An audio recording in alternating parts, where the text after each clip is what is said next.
Commissioner Buckley. Here. Commissioner Gallagher. Here. Commissioner Gator. Here. Mr. Corn present. As you wish. Please stand for the pledge and the invocation.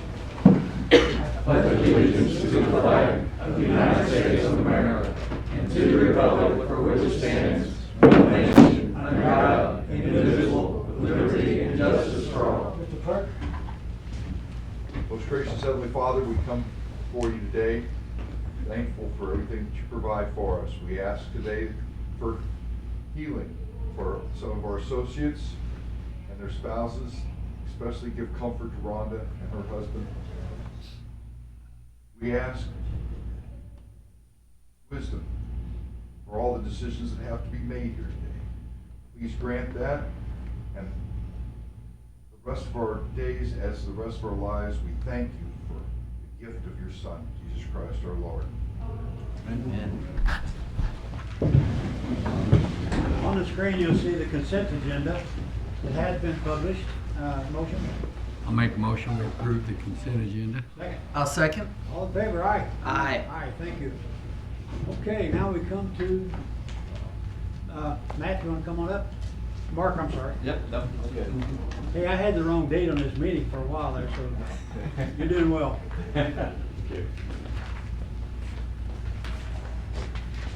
Hello, members of the commission. My name is Mark Brady. I'm an attorney with the Pulcinelli Law Firm out of St. Louis. And I'm here today on behalf of New Leaf Energy that wants to talk to you about a potential project that they're considering in the county.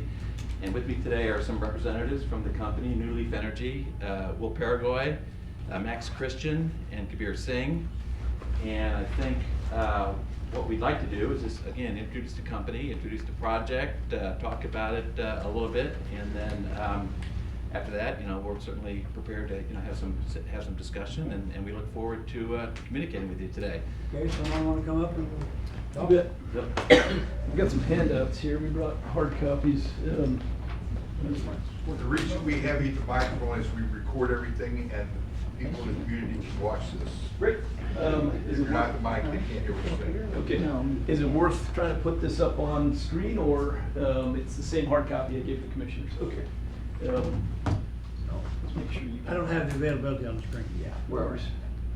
I can't figure it out most of the time anyway. Can you guys hear me okay now? Yeah, we're fine. Well, commissioners and folks gathered here, thank you for the opportunity to just introduce the project. And I just want to stress, this is a proposed project. It's a battery storage facility. I'll go into the reason why we're proposing it here, and the basis for it and what it will actually do and the benefits that it brings to the grid and the community in this area. But just to reiterate, it's a proposed project. We always start out in this process introducing it to the electeds and the leaders to get a sense for the elected's view of the perspective on the project, the need for it. Again, we always work with the community and try to work through the planning process to whatever extent it is in terms of ensuring that we got a project that meets the community needs, is something that the community is familiar with, understands, and wants to bring into the community. And we've got a lot of experience working through these projects with various communities around the country. We've got a national footprint. We've been doing battery storage development since 2016. Our company has a 20-year history of doing energy development. We started in California. We're in a national, and we feel like we know a bit about battery storage development and the electric grid in general. And so I want to take this opportunity to introduce the project, explain kind of the technology that we're proposing to use, and want to invite the conversation around particularly safety with this new technology. There are a number of questions that come up. You said haven't been deployed for decades, and so there's been an evolution over the last 10 years, but especially over the last few years, 5 so, that code, standards, safety, response have all evolved along with the technology. And so happy to have that conversation and invite questions about anything that we can explain here. In the packet that we gave the commissioners, I think a couple things just to hit on top is, like I mentioned, we do have, we're a national organization. We've got 200 plus employees. we develop energy in not every state, but most states that have incentives for renewable energy, particularly batteries, are something that are widespread across all of the electric grids. And we've done, at this point, 55 battery systems that are online and operational. We're a development company, so currently we don't own and operate these. We develop them, get all of the approvals that are needed to get them built, both from the grid operator, from the utility, as well as any local approvals that are necessary. And then typically we sell the project at like NTP, or notice to proceed, or shortly before construction. And that's because in the industry, it's just a common model for the owner operator to build it, bring it online and operate it. In this case, we anticipate that being Ameren. It's not been assured, but they're the local utility. Ameren has in their integrated resource plan, which is something that's mandated by the state, so they have to demonstrate what their plan is in terms of a resource mix for what's going to be generation to meet their load and their obligations. And in that resource plan that they have looking at it in the future, they are planning for something like 1,000 megawatts of battery storage specifically. So Ameren has to ensure a safe, reliable, cost-effective grid. The way they do that is they contract, build, own, operate generation to meet their demand or their load profile. And in order to do that, as a result of a change in the generation mix, what I mean by that is there's a number of older facilities, coal plants in particular, Rush Island up the road here, that timed out. Their lifespan met its operational span, and so they're backfilling the capacity that was typically met by some of those older facilities with new generation. A lot of that new generation can be renewables. Renewables are wind and solar. Those are not mandated. The way that the grid operates is that it's a wholesale market. So the MISO market operates in a wholesale clearing model where the lowest bidder is whose electricity is bought, and they set the clearing price. So, for example, if you're a gas generator, you set a price that you're willing to sell your electricity at. If that is the highest price, everybody below that price that can offer that gets their electricity bought, and that's why we have cost-effective, low rates across the entire rate-paying public, is because they ensure that the lowest cost generators are purchased. That's the electricity that's purchased. It's a long way of saying the generation mix is changing towards renewables because those are lower cost resources to deliver electricity. But because their production is variable, and again, this is some of the generation, a lot of it is still coal, a lot of it's gas. But because the variable nature of renewables, it's intermittent, right? And so the electricity is generated when the wind blows and the sun shines, but not when that's not occurring. And so battery storage is seen, one, as a key factor in enabling the operation of that grid to be reliable. And so the grid operator can turn a button, the battery dispatches instantaneously. In fact, many grid operators see batteries as not just as good as, say, like a combined gas cycle, but better. Its response is instantaneous. You can deploy things like AI that would predict when the load is going to shift, and the battery would be ready to dispatch there. So if you talk to a grid operator, they love batteries because of its ability to meet the needs of the grid and demand on the grid to ensure a very stable grid, better than previously resources have. So our view is developing these batteries around the country is that we're going to see more and more of these. They're already being deployed at scale in Texas, California, some of the states on the East Coast to meet some of those needs. And often those are being procured, batteries are being put online not to meet targets, for example, like Ameren has. It's just because it's a better technology to meet the needs of the grid. Coming to the local level, as I said, Ameren has, in order to meet the shortfalls of capacity and maintaining a reliable grid, we identified the substation off of Hazel Run, so that's just a bit northeast of Bonne Terre, as a good location for a battery. And go into a few of those reasons here. The main reason is that the grid in this location, there's been some capacity, thermal retirements, the retirement at Rush Island. There's been several of them that Ameren has put in place over the last number of years. And so that creates a capacity shortage. So the grid operator not only has to ensure that electrons are being delivered to where they're being used, you turn on a light switch, you've got to have electricity meet there, but they also have these capacity obligations, which says here's the number of megawatts, so in energy and electricity, we quantify the power output in megawatts. And so Ameren, a utility, has a capacity obligation that says here's how many megawatts of load or demand that I have, and here's how many megawatts of capacity resources that I have contracted. Both of those reasons for us indicated we're a signal for locating a battery at this location. And the substation that we identified off of Hazel Run was being upgraded, and so that's another thing we look for in terms of siting. So is there an area of the grid where a battery would provide benefits?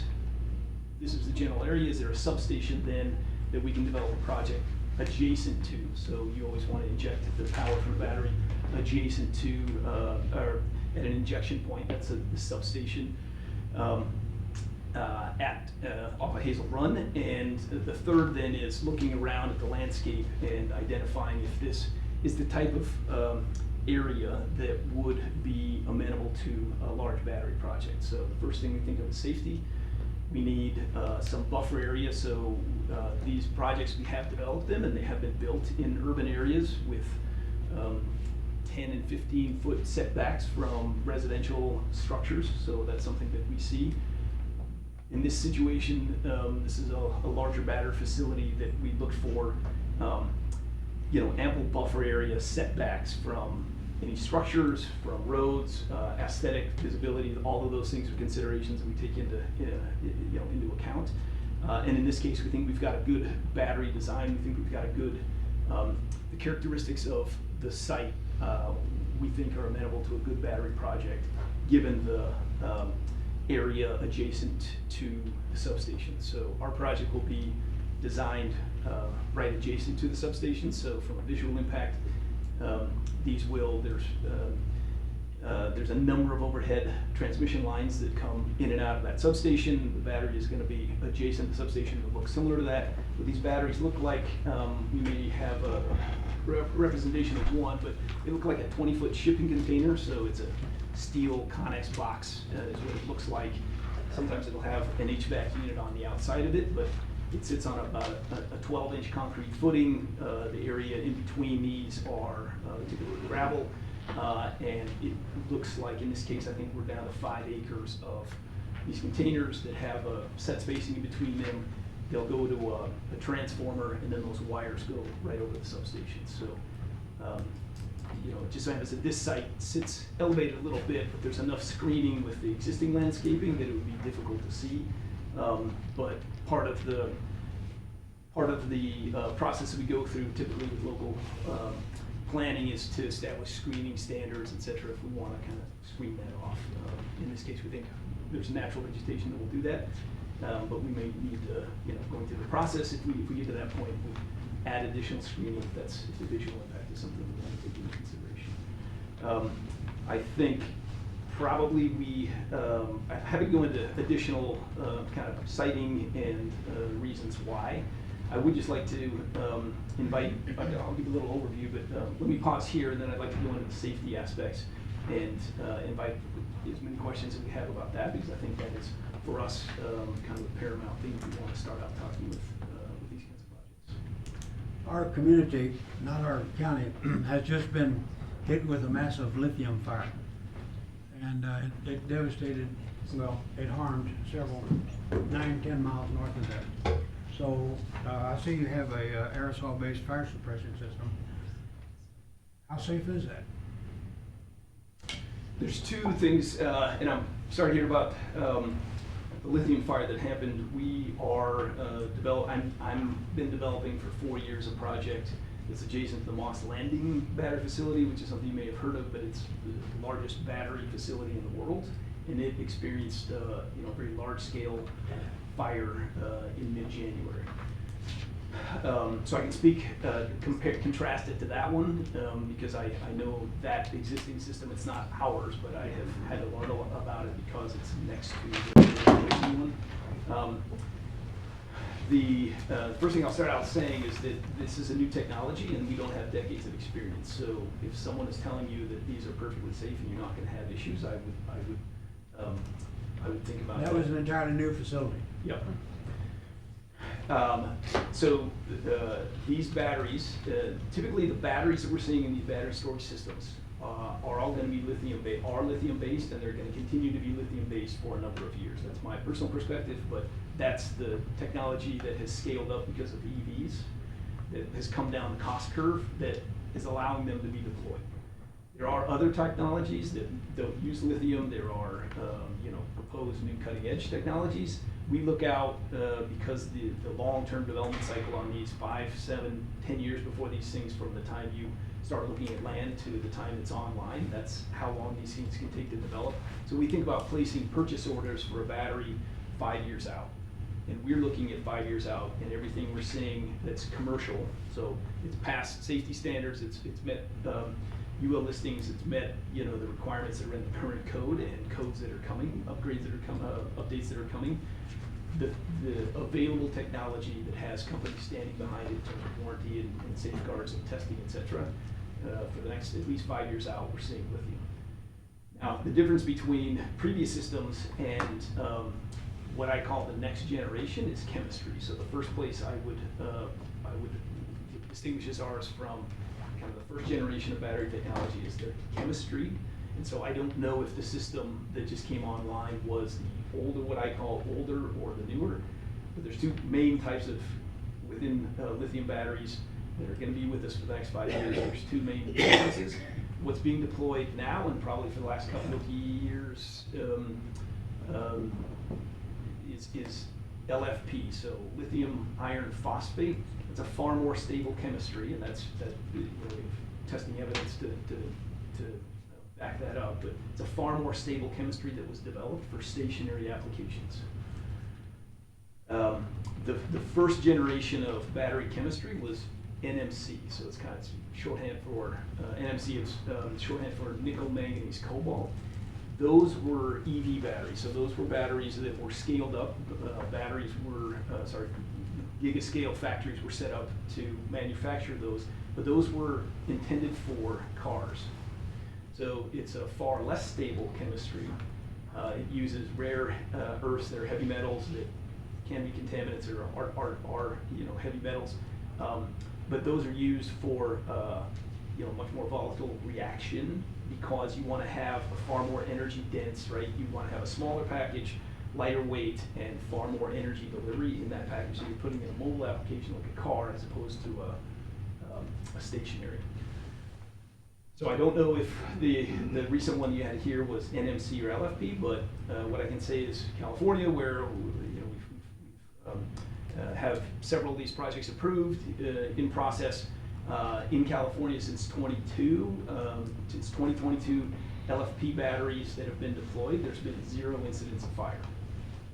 And we believe that nationally that holds true. We know of 2 incidents. One, there was one was a battery container that fell off a truck.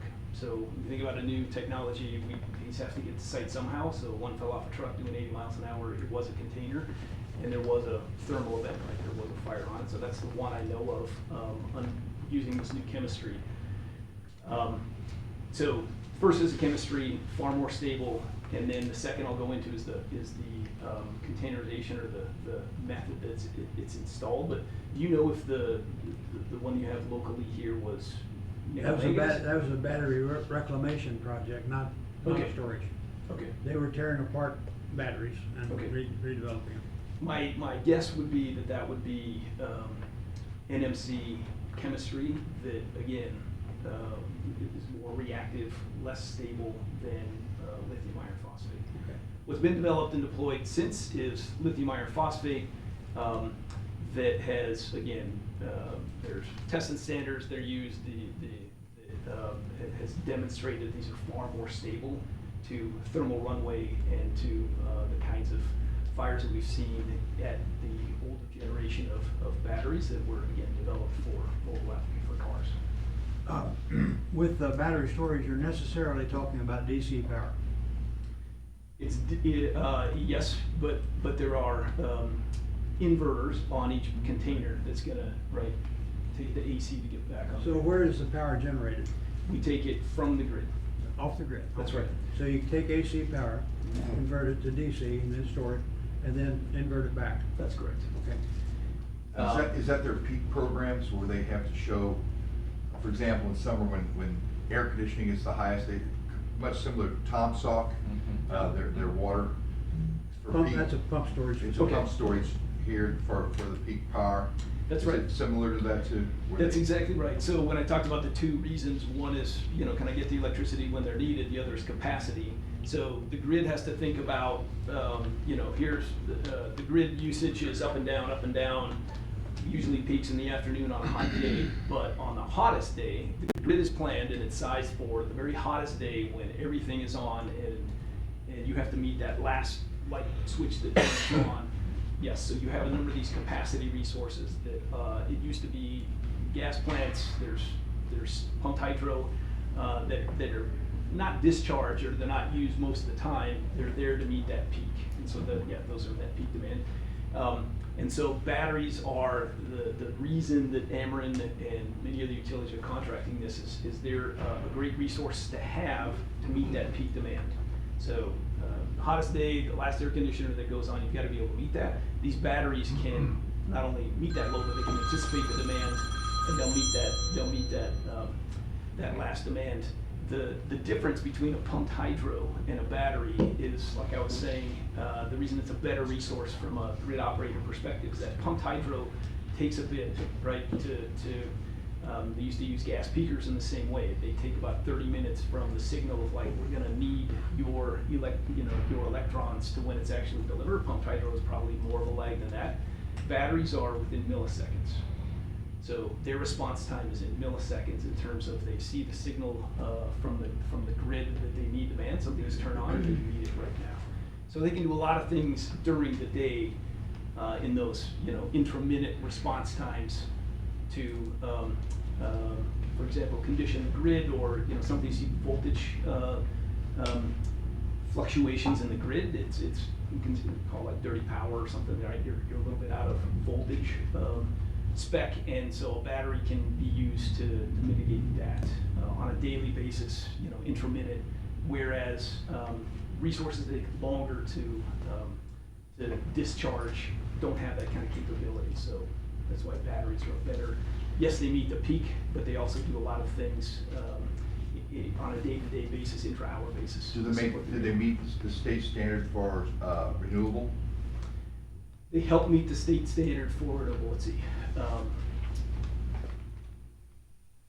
That they are required by certain percentages to be, and I didn't know if that would meet their standard or not. I think, okay, my answer would be technically no, but they help support that. So the only way Ameren, for example, if Ameren has, if the transmission owners, utilities have to meet certain state targets for renewables, they're gonna do that with wind and solar.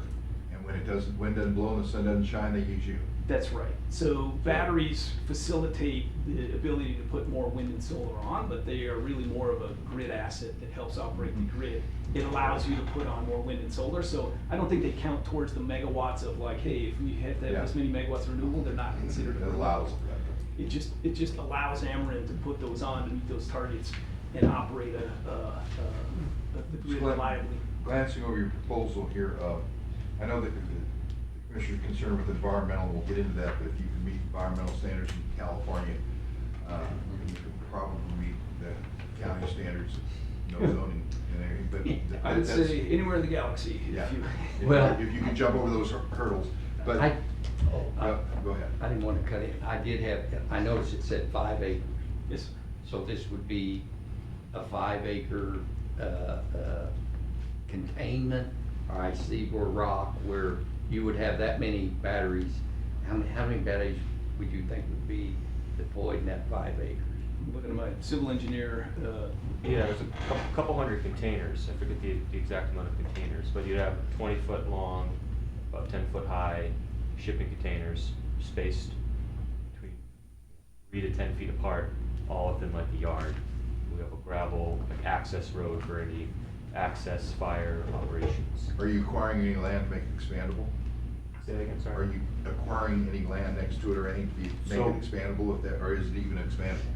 it's most likely over time, the footprint will shrink, but no, we don't anticipate expanding it. So, we applied this project into the interconnection study process, which is a multi-year process that's run by MISO. We applied in 2022.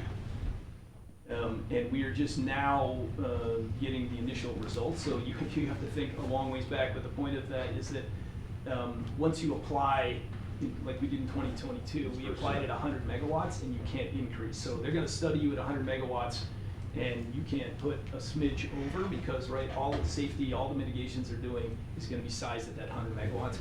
That, I'd say the reason the container count changes a little bit over time is because this project, first I should have started out, this project won't be online until 2029. Maybe 2028, but most likely it's a 2029, late 28, 29 online date. That's when it's complete. Between now and then, along with safety improvements that inevitably will come, because we've seen them for the last 10 years, there will be probably a greater energy density. So either container will be less than 20 feet or we'll have fewer of them on the site. You requested Chapter 100 bonds. First, what would be the general cost of the project expectation? And then the reason for the 100 bonds, you've got a pilot in there. Would be there 100% pilot pass-through to the entities, the school districts and the other taxing entity, or is that for negotiation? The first part, I'm very good at numbers, especially when they cost me. The project costs, the bulk, again, things are getting cheaper. Most of this cost is in the actual batteries. In fact, 80+%. It's about a $100 million project. It's a 100 megawatt project. Right now, batteries about $250 per kilowatt hour, but it's about a $100 million project. Chapter 100, that's why we have Mark Brady here, and his firm has experience with it. I can either turn it over to Chapter 100 questions now, or I can go through the safety and Whatever you guys want. let the smart guy do the rest of the talking. Chapter 100, but Paulson and Lane have experience, lots of experience with Chapter 100, and that's where I'm well out of my depth. So in a few words, you're buying power when it's cheap and then selling it when it's expensive. Yes, sir. Same thing as pump storage. Yeah. Same thing as pump storage. Yeah. Okay. We just do it quicker and, again, make it available quicker, but yes, that wholesale market, when prices are low, so when there is a lot of, this is how it works with the renewables. When there's a lot of wind and solar, it drives prices down because there's a surplus of electricity. That's when we charge the battery. We discharge on those hottest days or in the evening when people have their air conditioners on. Whenever the prices go up, it's a signal for the battery to dispatch, and that's set up with an algorithm that's done automatically. So there's a scheduling program that will dispatch, that says I'm gonna charge at this rate, anything below this rate, and I'm gonna discharge anything above this rate.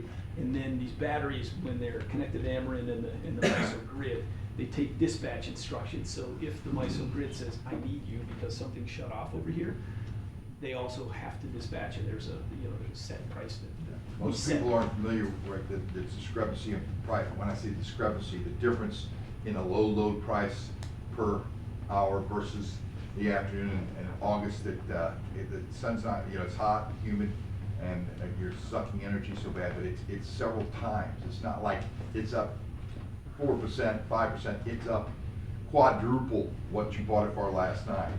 That's. Are you using the word demand or peak or what?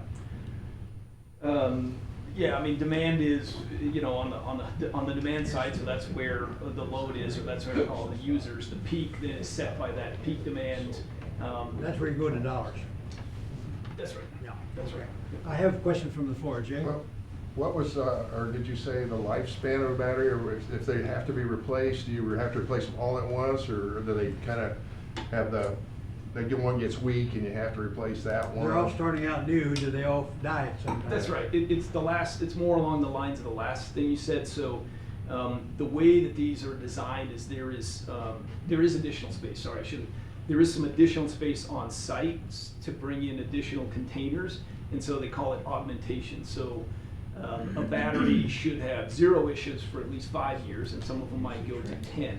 But they'll take out individual modules, which is 2 feet wide, 3 feet deep, and it looks like a rack. It sits on these racks. So they'll replace those as the voltage starts to kind of go at threshold, or they'll set a whole new one and then replace the innards of an old one.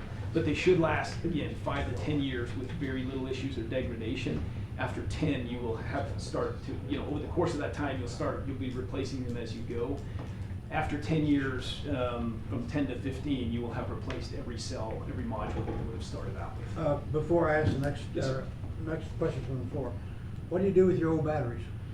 That's a good question. Currently, most jurisdictions that we work in require that you have a plan for decommissioning. So decommissioning, we will have a decommissioning bond in place at the onset. If the owner of the project goes out of business, if for any reason, there's some event that, the decommissioning bond is there to ensure, and this is the contract and the agreement that we have with the landowner that we've been working with for years, that, that land gets returned to the state, the condition it was in when we took over.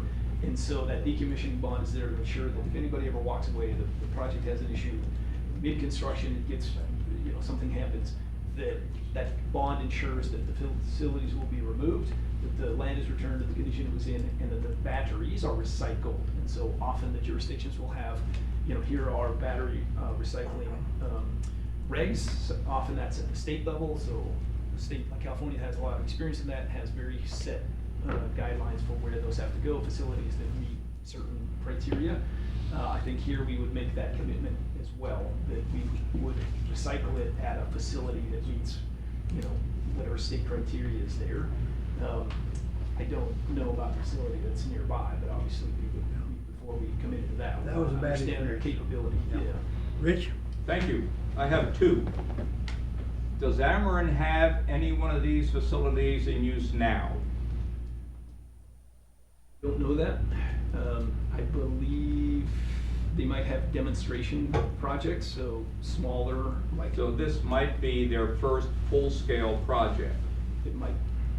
The second question, typically these big storage units required air conditioning and other controls to keep them efficient. Knowing that there's a cost relative to that, what do you perceive as the net efficiency of a system such as this? There's 2 very good questions. There's something in the battery manufacturers, there's a metric in the industry that's RTE, round trip efficiency. So that takes into account the charging, the loss, the round trip loss from that, and the discharging, right? So it's kind of this full cycle, should be a full cycle efficiency calculation on round trip efficiency. That should take into account, it does take into account auxiliary load or load that's used on the site itself, and so that load is used for the HVAC. Those efficiency numbers those round trip efficiencies are 87, 88%, and that's industry. We can send you the data sheet.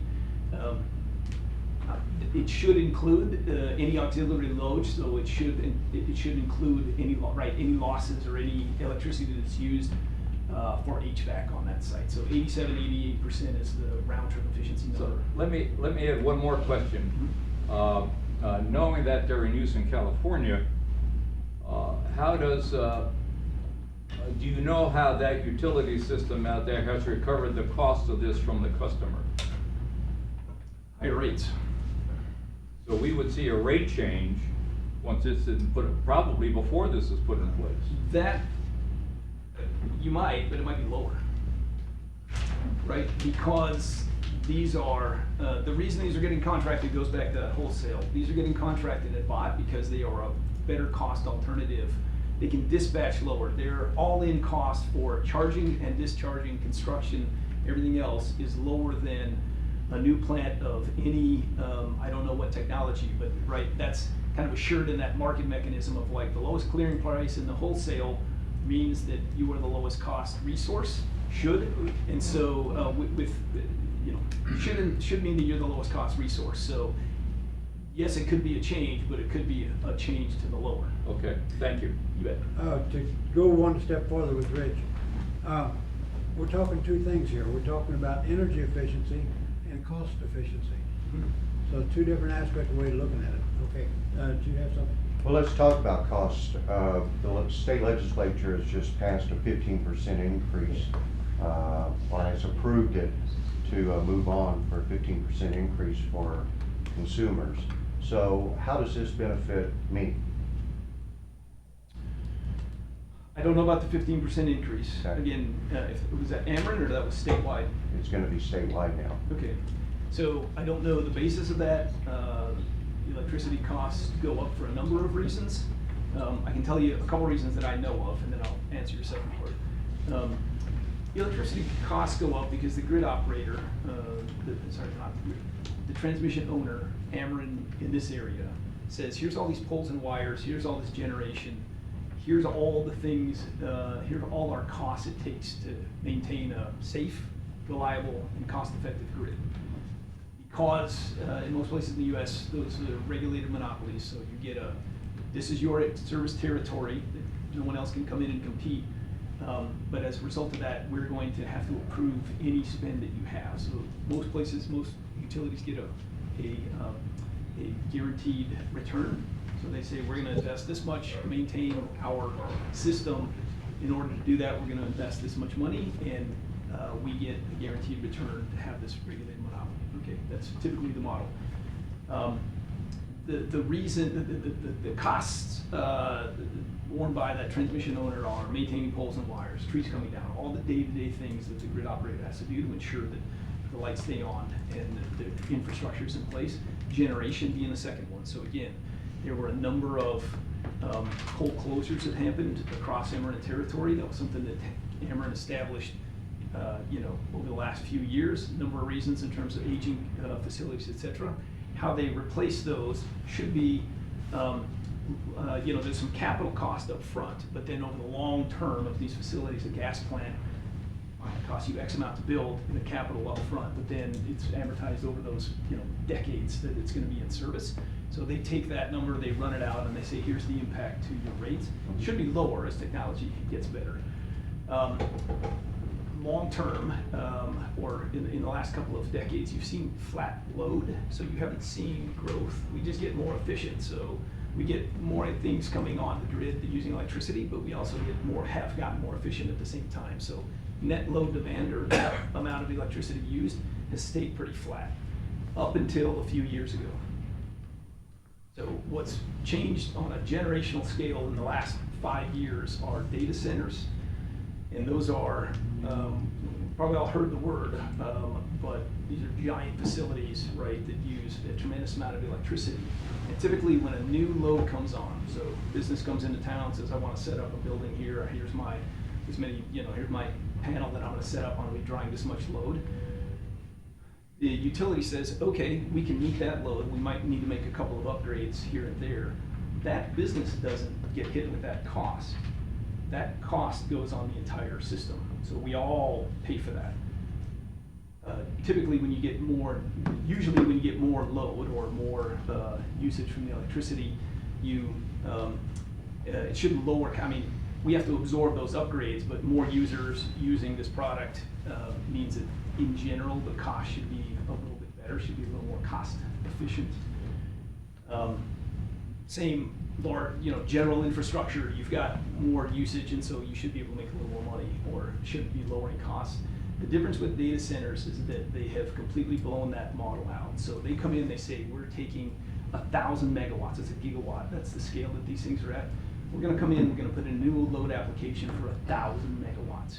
Those upgrades aren't a new transmission, or a new transformer, a new pole. Those are massive, lines running across large parts of the states type of transmission upgrades. Those costs get borne by all of us. So I know that on a meta market level, what's moving the big demand for new generation, a lot of that is wind and solar, as I said, but also for batteries to meet the capacity. What's driving that is data centers, load centers that are coming in. Data centers are coming in that are increasing the load, and those costs are really, really high. Now, utilities, MISO, just stuff is at the level of FERC where people are saying, wait a minute, why are all of us paying for the Googles, the Metas, the hyperscalers to come in and build a large data center with, thousands of X, the amount of power load adding to it, and these costs for upgrades that cost, millions and millions of dollars. Why are those costs being socialized? I don't have the answer, but that's been the model, and that's what is being done right now, So your investment then, you said $100 million? Is not gonna be passed along to the consumer, but sold through your investments?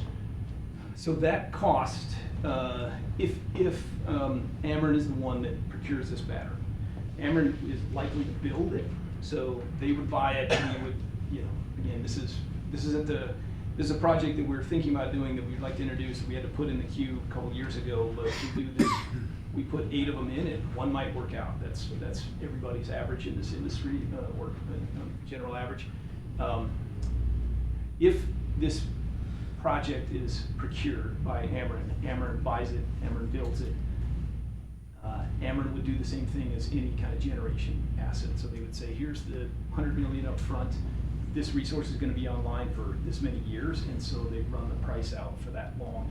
But again, Ameren makes money, so the grid operator is going to be making money off that. The owner is going to be making money off that arbitrage. So it's $100 million, but it's not. I don't have those numbers, but it's not hard to be like on an intraday trading. Right? What is it going to make in an arbitrage spread?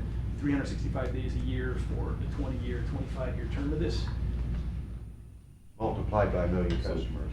So, excuse me, New Leaf Energy is publicly traded, No, privately held? correct. Who regulates your industry? Starting with FERC, so Federal Energy Regulatory Commission, right? They regulate the organized markets. In this case, it's MISO. So MISO spans from Minnesota down to parts of Texas. That's an organized market. That's that wholesale electricity market. Within those, there are transmission owners like Ameren, a utility. So from the federal level, it's FERC through the organized market, MISO down to the transmission owner, Ameren. And then at the state level, obviously, the Amerens and the utilities, the co-ops, all regulated by state PSC. Dave? You got Louis, is that? What counties in Missouri have you approached besides us? Jackson County in Kansas outside City. Kansas City, that's right. I've talked to a number of counties, but these are where, again, the meta market level and the conditions are such that we think that we've got a viable project here. We've got the characteristics of a viable project. We are a long, long way from assuming that we've got a project. So your power buyer would be the owner of the facility? Correct. The owner of the facility will not be us, so we don't own and operate. We get it to the point where it's shovel ready, and then that's just the way, right, the Amerens operate. They want to build it. They So want you're to- selling your expertise? We sell our development experience, right? So the years it takes. There's a number of, yes, we're selling our experience developing these, but what we turn over is that approval to build a project. So that's a conditional use project, permit in some jurisdictions. We sell the interconnection agreement where the grid says you can interconnect here and this is what it's gonna cost you. And the site control, which is the lease or the agreement that we have with the landowner, those things are in a project LLC. This is how kind of anything is done. So it's set up in a special purpose entity LLC that is transferred wholly when it's sold to an Ameren, and Ameren then would sign an engineering procurement and construction agreement, right? They would procure the equipment, they would build it, and then they own and operate it. That operator is the one who buys and sells the energy, and they get all the revenue. They're the owner, so they make that arbitrage spread. I need to tie this together, Dave. Yes, sorry. So my question is, how many will be working at this when it's all done? How many employees is this gonna? Yep. I'll offer that we have. They will be Ameren employees, correct? Yes. I don't know how Ameren constructs these. My guess is they subcontract out some of the work. I'm sure they got linemen that do some of the electrical work, but there's a lot of, these things are a lot of craning. Well, I understand the project as a whole, it's gonna cost, you're talking $100 million to do this project, I understand that. Yep. What I mean is long-term for the county. Yep. Are we gonna move in any employees to to raise the invalid rate around, and I guess it ties in, and Mark, you might help with this one, and Eric's not here, but the assessment of the property and your chapter 100s, it all leads together, right? So what are we, should I say, I'm gonna probably mix people, what are we giving away to get this project in, that if we go and do the chapter 100, then what money is to be made off of this with all the utilities, first of all, taking all those, there's a big tax run across the country, I understand that we're taking away what counties can do, and it ties your hands that are operating, being able to do roads, bridges, our infrastructure. So how's the assessment gonna work? Because that's where they're gonna come up with their biggest Yes, sir. make of this money, correct? Yeah. That's why I have Does that Mark make Brady. sense? I'm sorry, is that making sense? It does. Yeah, that's what Mark has to talk about, the chapter 100, Thank what you. pilots would be used. That's right. So I can talk about my experience in other states and those community benefits that we have seen and how that's been structured. I don't want to speak to that here. That's why we have Mark. And he can speak to the chapter 100. But here's what we've done in other communities. We have, built projects we now only develop, and we've developed this scale projects with approved county approvals in jurisdictions that across multiple states. So I can't speak for what could be done here, but I'll give you an example. First of all, when we purchased the batteries, so that $100 million total price tag for the project, 85% of it is just the bill for the batteries. You gotta build it, you've gotta pay for the land, you've gotta pay for the construction. That is just the batteries, right? But it's a big number. And in other counties, what we've done is we've made the point of sale, so the point of purchase in the county. Right, so, that's right. So sales tax, if this is a county where you get some share of that, that is 85% of that number is just batteries, and we have done that purchase in that county. So on paper, where did I get that tractor? Right here in the county. So that is, and sorry, I was gonna say, we have an economic analysis that's done by a professor in San Diego who does just these kinds of projects. It's done on an in-plan model, so your economic development officer would, it's an established model.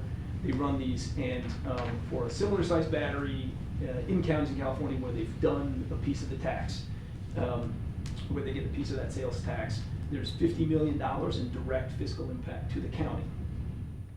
So that's, it isn't just year one, but the bulk of it is year one, and then like I was saying, the augmentation. So over the course of the 5, 10, and 15 years, you'll come in and augment the batteries, and there's more battery purchase. That's just the batteries. Everything else that can be localized will be. To your jobs question, there are 50, for a size project like this, there are 50 temporary jobs. This construction starts 18 months out. There's grading, site work, a lot of electrical, craning, but 50 jobs that are done during the course of construction. Full-time jobs during the course of construction, that's immediately on site. And then 5 full-time jobs through the course of the project. So this is an unmanned site, right? So there are 2 people in a truck once a month that go out and will do maintenance. It's Ameren, it's probably their people, but aside from that, there are 5 full-time jobs that are generated as a result of this locally. And then back to the economic benefits, it's $50 million direct fiscal impact, and then I don't even want to put out a number, but how they do these economic growth, indirect number of jobs associated. It's something real. I just don't know how they get to $100 million, but some of those numbers are quite. So are the 5 FTEs on site, or are you just saying that 5 jobs are created in the county because of the? No, 5 FTEs, it's just that they're not on site, so they're directly related to that. Somebody's managing, right, the network operations center, the monitoring, right? So these batteries have remote monitoring and shut off. But they're not here. They're assumed to be local. And we need to tie this together, Rich. One last question. It appears to me that you are an overarching organization that is searching for feasible sites to install this facility. And it almost sounds to me as if you're looking for sites that are most financially feasible to you or to Ameren to make this happen.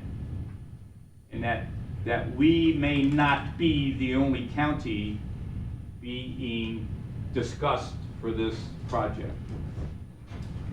We're not in competition with anybody. This is the only site for this project.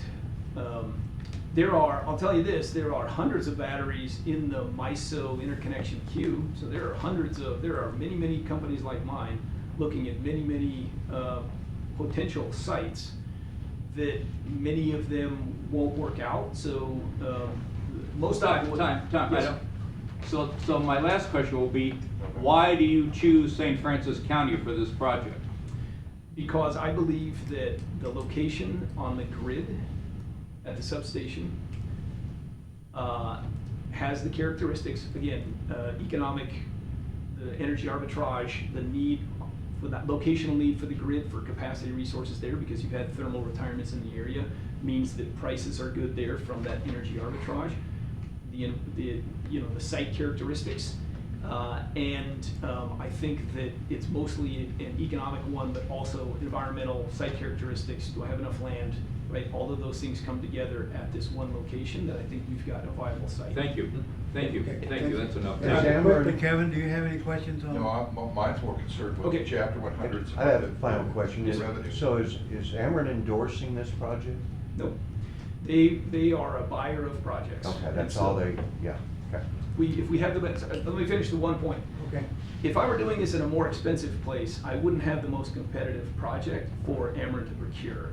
But it's the market, also by having the most competitive, right? Ameren ensures that they're procuring the best price, most competitive battery, which means that rates for all of us, but you stays the lowest. So it's a market that ensures, hopefully, that you've got a safe, reliable, and cost-effective grid. Okay. Let's tie it together. Do you want to, is that a quick question? Well, that's the way, how we make money. Yeah, that's I- kind of I- what we need. You want me to? Yeah, let's You do want me it. to jump up and answer a couple questions on that? Thank you. Good job. Okay. Yeah, please. Appreciate all the Yes. questions. This is how we're gonna tie it all together, is how, what it's gonna cost the county and what we're giving away. Yeah, and again, Mark Grady with the Polson County Law Firm, and I've done a lot of projects, renewable energy projects, solar projects, and so forth with Chapter 100. And I don't know if you guys were down at the MAC conference lately, and I don't know if you saw the presentation by Mark Grimm on how Yes. Chapter 100 worked for solar, but that's the model, and that's the same situation that we're talking about here. Because what the Chapter 100 accomplishes in the energy field, and most prominently, is it protects the tax revenues from being state assessed and distributed across, in this case, Ameren's entire service territory, and it keeps it all local. Because a Chapter 100, otherwise, if a project's owned by Ameren, all of the tax revenues generated by it, that doesn't stay local, it gets sent across their whole service territory. So the Chapter 100 creates a mechanism to keep all of those revenues local. Benefits the county, benefits the school district, fire district, everything else. And so that's the model that's been used across the state in a number of different projects for solar energy that has the same characteristics as potentially being owned by a regulated utility. Western side of the state would be Evergy. Here it's Ameren, what have you. And so I've worked with Mark Grimm on a dozen projects across the state to kind of create both that tax certainty and that tax protection, so that the local revenue stay local and aren't sent out to other jurisdictions where Ameren has a line. And so, as I mentioned, it's keeps the taxes local because it's Chapter 100, but then it also creates tax certainty because you then negotiate a payment in lieu of tax for the life of the project. And so as a result of that, the county, the school district, everybody knows if they're going to be getting from the project during its life, it's all mapped out ahead of time. It allows the county to plan, allows the school district to plan. So that negotiation would be with these people or with Ameren? It would be with us, but I'll use an example, for solar projects in which Ameren is ultimately purchasing it, Ameren may have some input into those negotiations, and we're obviously not going to do something that Ameren wouldn't want, but the benefit both to the company and to the county is that the Chapter 100 creates a tax certainty, and then we know what our costs are going to be, Ameren will know what our costs are gonna be, the county knows what revenues they're gonna get, that they can then, plan accordingly. And so it just creates a known environment for planning, marketing Yeah. the project. That's good, Yeah. as long as if we don't know that we're getting screwed. Right. You know, if it's nice to be known, but if you known you're giving away all the taxes, then it's not, so that would be an interesting Right. hypothetical. Well, and that's some of the dialogue that's occurred kind of around the solar projects that were, they've been approved by counties again across the state. And if you're at New York, the MAC, you probably, got some insight from some of the counties that have done these in the past for solar. And the benefits that they feel they get from both a tax certainty perspective and most importantly, keeping the taxes local if the project gets acquired by Ameren. Okay, I'm going to treat this as a report and not some action required or anything like that today. Is that what you wish from us? Yeah, sure. We just wanted to come and introduce the project, dialogue, some of the concepts of how we feel the project can benefit the community, the grid, and the financial circumstances around the project too. I think, a lot of information has been shared. We understand that it's probably gonna take some time to digest some of it, so we want to keep the lines of communication open. We'd like the opportunity to come back and follow up, and to the extent that we then, can, again, Mark, I don't know if you've worked with, Gilmore Bell and Mark Graham before on any other public financing issues or Chapter 100s. Happy to, get him engaged if we want to take those discussions to the next step, which I think is normally what happens in these situations. But anyway, we're not asking for you to approve or designate anything now, but I think at some point we would like to take the next step and further the discussions around the Chapter 100 and the other aspects of the project, decommissioning and some of the other things that have been brought up here today. The decommissioning would be a big thing because of we've been shot in the foot before and other counties have, as we know. I mean, look at Texas with their oil drilling and all that, the decommissioning of a piece of property not being brought back, say this all goes under and the land is just sitting there with a bunch of Connex boxes on them filled with batteries. That's no Right. good for anybody. Right. So, because we know what happens out of that, leaking, whatever else. So, yes, that would be a big thing to look at because that would be very interesting. And has anybody ever been stuck with, when they're decommissioning, have that, but a company goes out of business and they go bankrupt, what are you left with? That's what we would be very Yeah, so, interested in. great point. And yeah, the decommissioning, which we would work with the county to put a decommissioning agreement in place. It's common practice for these projects, for solar projects, wind projects, other energy generation projects, to make sure that, and the financial securities in place that protects the county. But let's be clear, Mark, you're not asking for an investment from the county. No, Okay. no, we're not. So it's new jobs, new tax revenue, Potential. potential, yeah, so that's what I'm hearing. Rich, Yeah, one last comment. you said that Oh, before. you said- There were, until the next one. There was a lot said about taxes, what we could gain. What I think is gonna be put into the stew as this thing progresses is what is the company gonna require from the county in a way of incentives to put that installation here? I mean, the bigger it gets, the more visible it becomes. And is Ameren or somebody else gonna look for a cheaper place to put it that provides them with more tax incentive? Yeah, I think the way we look at the Chapter 100, it's not a tax incentive where we're asking for some sort of tax, break, so to speak. It's more of a tax certainty program. And it does benefit us to know what our taxes and our costs are gonna be. That helps us market and plan the project. It makes it more attractive to Ameren, which makes it more viable for the community. And then the agreed upon pilot payments over the life of the project will flow to the county and not to some other jurisdiction where Ameren has assets. Local schools or local ambulance or whatever. All right, let's Okay. tie it together, we're taking a Awesome. long time on this. Yes, Carol? I'm sorry to do this, but getting back to the revenue to the county political subdivisions that have their levies. This site, we have 5 school districts in St. Francis County, and this site resides solely in one district. is that one district gonna benefit from the taxing on this entity, or all 5 school districts going to benefit?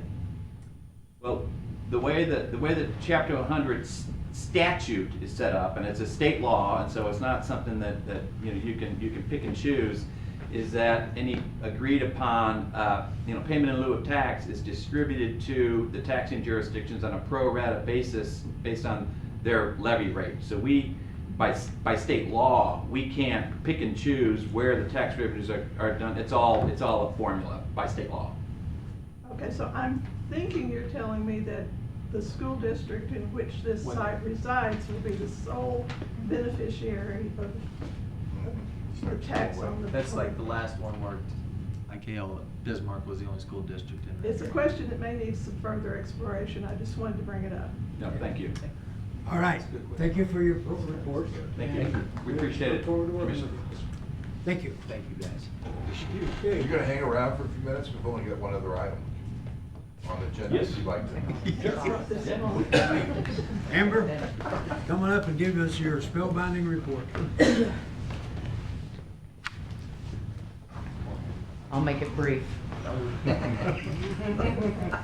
Well, this is a list of all of the funds that were over their expense budget for 2024. It is a total of 17 funds out of 43, which is about 40%. But I will say that a majority of the amendments are due to turnover funds, meaning money come in, we turn it over to the entity. It's a guessing game, so the money that came in offset the over and expenses, but unfortunately we can't show a negative expense budget. So these require amendment. Okay.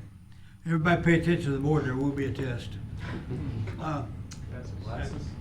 Borrow your glasses. Only 5 of the amendment requests were due to just a simple over of expenditures.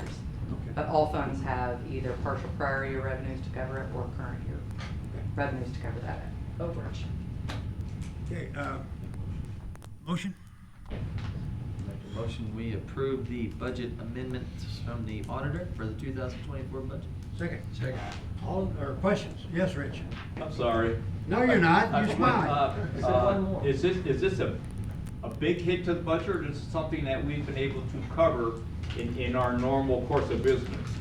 So this is actually just for our financial statement purposes. So statute says we can't have a negative budget.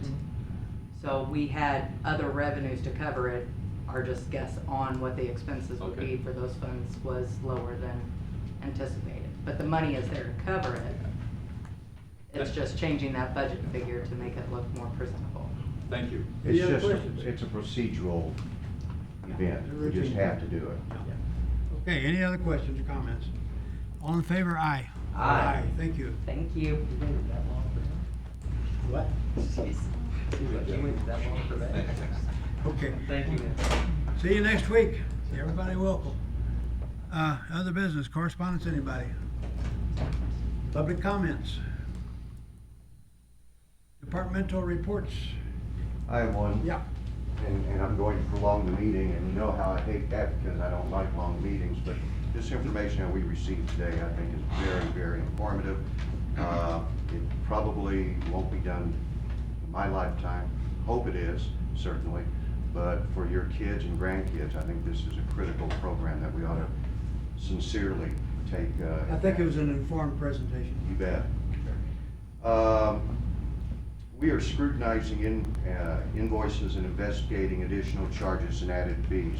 So for you office holders, department heads, I implore you to take a look. Just don't grab an invoice and approve it and send it over to me and Amber in the auditor's office. We are really taking a look at some of the charges that we're getting, and I'm going to point out a couple. For instance, our financial statement that was published in the Daily Journal, we received a bill for it, but until we receive an affidavit, we're not paying it. And unfortunately, former state representative and senator knows that it's state statute, that Still working on it. And there's newspapers, still, nobody's reading newspapers, and they still Newspaper care costs. about what, they force us to buy ads in the newspapers that are no longer where people watch, and we spend thousands of dollars every year, and it's ridiculous. That one bill was $517 or whatever. no, that one bill was $1,344.50. They more than doubled our rates last year. and- Okay, that's where, yeah. And those legal notices, we've gotta come up with some way, whether we pound Jeff City or something, but. Well, I've got a proposed bill, and it's gonna be debated, and it says basically, here, the budget, go to our website, and then all the details. So you have to put it in, but it's only a 2x2 rather than a Exactly.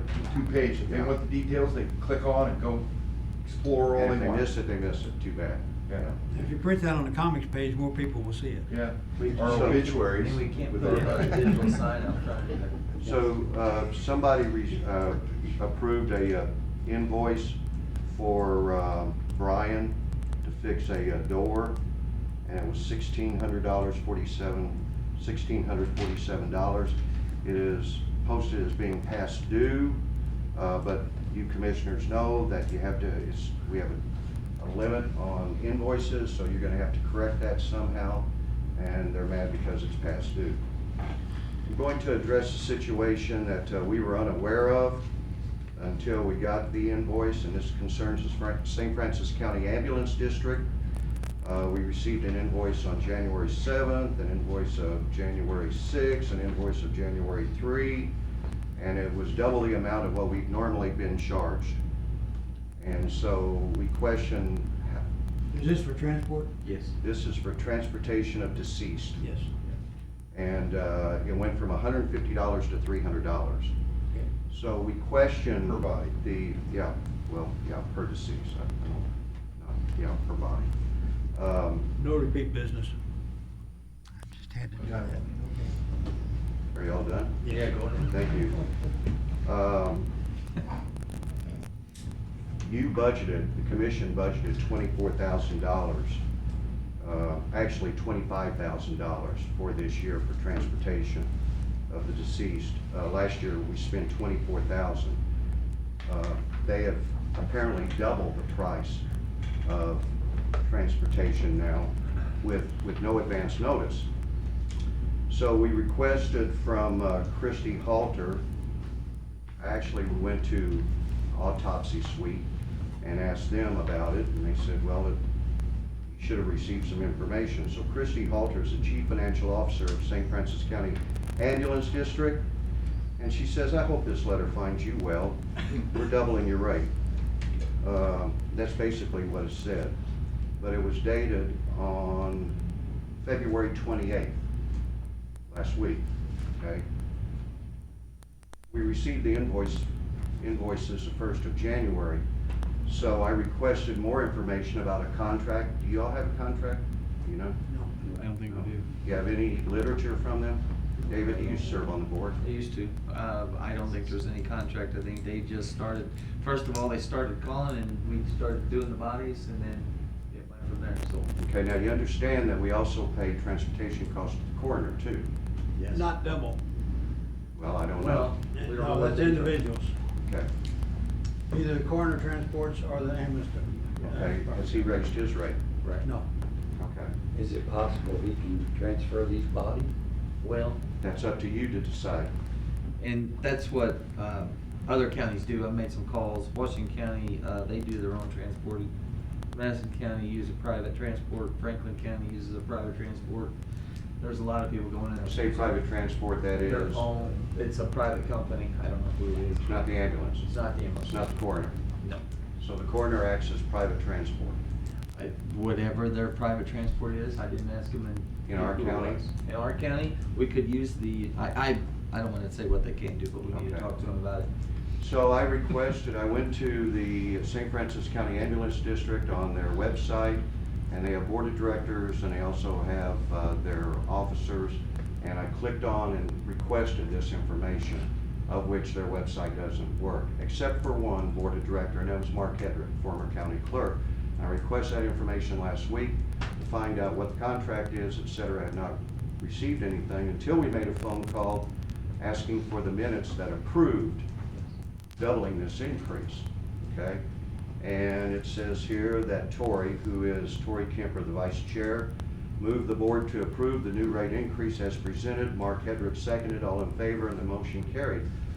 Unfortunately, or fortunately, the meeting was held on January 15th after we received 3 invoices for doubling the rate, not including the letter we received on February 28th. So I implore the commission to investigate this, to find out what the situation is. I don't know if we're mandated to have a contract for this, but for any company to double their rate, Especially a tax-paying.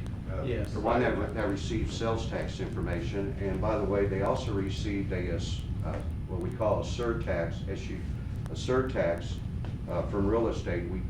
We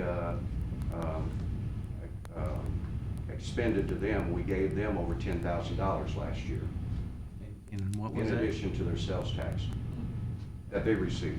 And they've got a few million in reserves, and I think the highest paid out-of-state ambulance district there is, and you double your rates to dead people. Well, There's a term here's, for that, but we we're did not have a gonna get into board, it. we did have a board member in my office earlier, and he did state, and for whatever reason, it's the lack of communication which really, which I told him, and that's the worst thing about this whole thing. Nothing was communicated. Since 1999, they have not raised their transport rates at all for the county, I guess. Is that what he said, right? 1999. So in Back in 25 years, 99, they've been charging $150. $150. In Based 99. on what? Well, their gas prices were in 96 cents to $1.12, and gas, that was diesel, and gas was $1.17. This is from them. And 2025, of course, diesel is now $3.66 on average. And their sales tax revenues are more than double the period of time. And exactly, right. So we all know how fees and doing the price of business is up, so is taxes, right? So is- They should, and exactly what we said, and they were under. On their own fault, not. It was, right. Prices they should get. Look what happened to Farmington when they did that increase on electric. We all know what happened. So why didn't they do this as stair stepping? I would take the blame. I was on the board myself. We did not, there's nothing that we looked at when I was on. So there. they're gonna look at you. So, They should look into the, I implore the commission to review that and to negotiate or something. I think our biggest argument is that they told us after the budget was done. exactly. More of the That's a communication strong stuff. argument on that. Well, your budget is already, you just approved how many amendments? You're gonna have to approve a major amendment for the St. Francis County Ambulance. would you like to do like they did and go back and insert into the minutes of July of last year that we're not gonna pay it? Like, I don't think that's legal. Thank you. What we need to do is, yes, explore our options of what. Thank you, Larry. Yes, thank you. Any other departmental reports before the sheriff comes up? Yeah, Nick?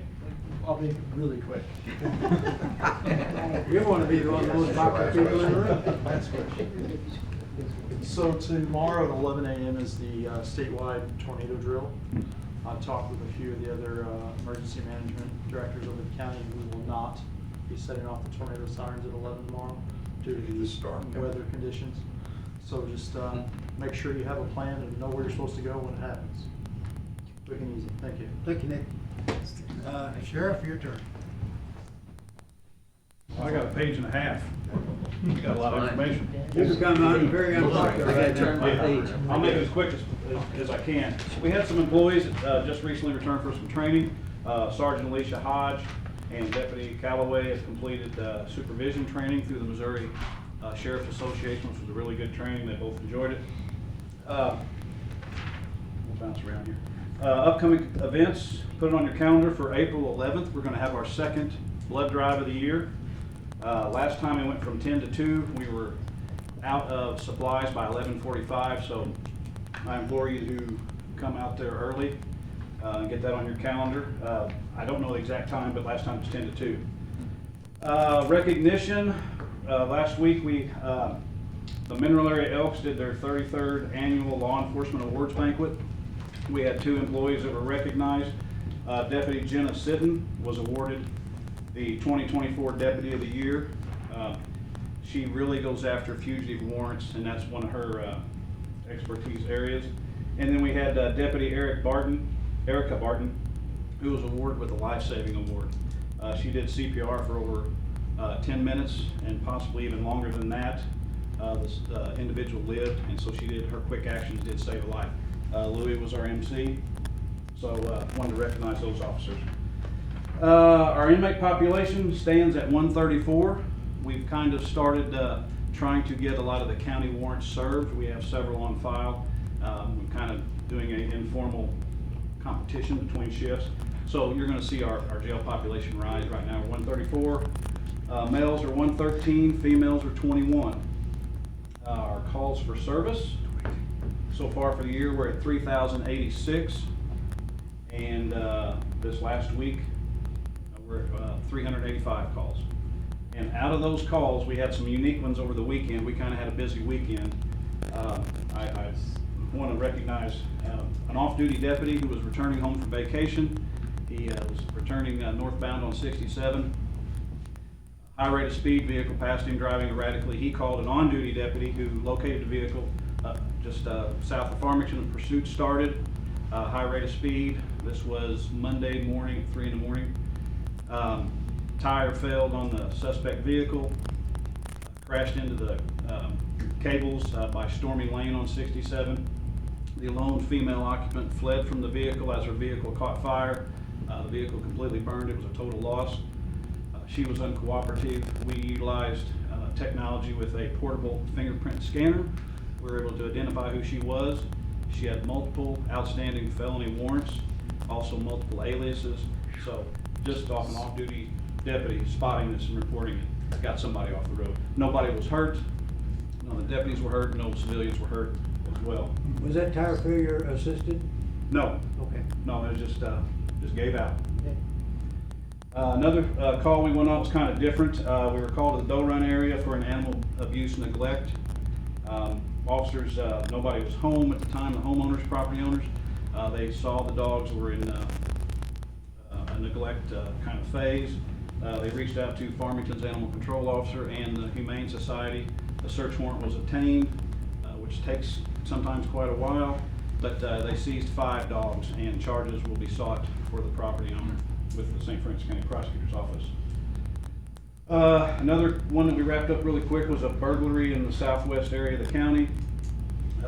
Deputies responded, looked at video surveillance, recognized one of the suspects kind of as a frequent flyer, located him a short time later, still wearing the same clothing as the video, recovered most, if not all, the property, identified another suspect. That was all done pretty quickly based on their investigation, which went really well, and the property owner was very pleased with that. So just wanted to give you a couple updates on some, this all happened over the weekend, so it was kind of a busy weekend. Any questions for the sheriff? Any other departmental reports? Thank you, Jeff. Outside of the bills Lily was talking about, just so we are getting some of these bills are getting close to being passed due by the time they're getting to our offices and getting them paid. So it's not getting too bad yet to bring it up too often. But just remember, I know post office right now is backed up. It might be late. We're getting our mail. Just first thing, make sure you look at that due date on your bill. Just look at the office, Louis' office, Hubbardston office.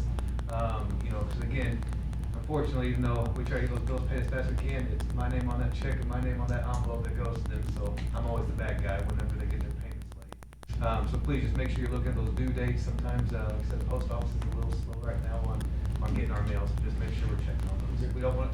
We enforce we make our taxpayers pay late fees whenever they're late on their payments to us. We do the same if we're late to somebody, such as money, we're wasting taxpayers there more than we're late. In Jeff's report, he talked about how busy a weekend they had. I think it's important to note that all the commissioners were out of the area at a conference this weekend, so we didn't apply or we didn't help you on your rush hour there. Okay, any other departmental reports? I'll make a motion we adjourn. Second. All in favor? Aye. Aye. Thank you all.